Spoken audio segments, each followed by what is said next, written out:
എല്ലാവർക്കും നമസ്കാരം. നമ്മുടെ പുതിയ വീഡിയോയിലേക്ക് സ്വാഗതം. ഇന്ന് നമ്മൾ ഉണ്ടാക്കാൻ പോകുന്നത് കൊഴുവ പുളിയിലയിൽ ചുട്ട് ഉണ്ടാക്കുന്ന സംഭവമാണ് നമ്മളിന്ന് ചെയ്യാൻ പോകുന്നത്. അപ്പോൾ അതിന് നമുക്ക് ആവശ്യമായ പുളിയില വേണം. പുളിയില നല്ല കുരുന്നല്ല വേണം. പിന്നെ വേണ്ട നമ്മളൊരു 250 ഗ്രാമാണ് കൊഴുവ എടുത്തേക്കുന്നത്. അതൊന്ന് ചെറുതായിട്ട് കട്ട് ചെയ്യുവാണെങ്കിൽ നന്നായിരിക്കും. പിന്നെ ഒരു അരമുറി തേങ്ങ, ഉള്ളി, ഇഞ്ചി, വെളുത്തുള്ളി, മുളക്, കരിവേപ്പില. അപ്പം മുളക് നല്ല കാന്താരിയാണെങ്കിൽ നല്ലതാണ്. പിന്നെ ഈ സാധനങ്ങളെല്ലാം കൂടെ നമ്മൾ പുളിയില കൂട്ടി അരയ്ക്കാൻ പോവാണ് മിക്സിയിൽ. അപ്പം അതിലേക്ക് നമുക്ക് പോകാം.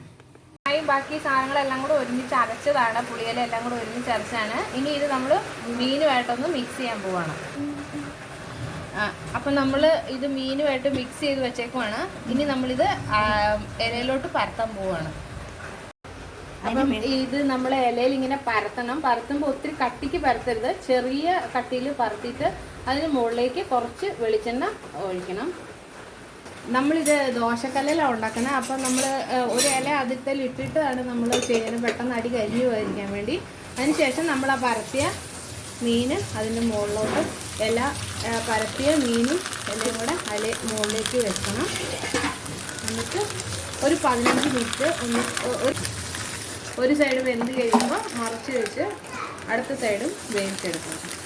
ഇതിപ്പോൾ ഒരു സൈഡ് വേവായി. ഇപ്പം നമ്മളത് മറച്ചിട്ടേക്കുവാണ്. അപ്പം നമ്മുടെ മീൻ റെഡി ആയിട്ടുണ്ട്. എരിവിന് നമ്മൾ മുളകിന് വരെ നല്ല കാന്താരി ചേർക്കുവാണെങ്കിൽ നല്ല സൂപ്പർ ടേസ്റ്റാണ്. നല്ല പുളി, നല്ല എരിവുണ്ട്, നല്ല ടേസ്റ്റാണ്. എല്ലാവരും ട്രൈ ചെയ്ത് നോക്കുക. അപ്പോൾ അടുത്ത വീഡിയോയിൽ വീണ്ടും കാണാം.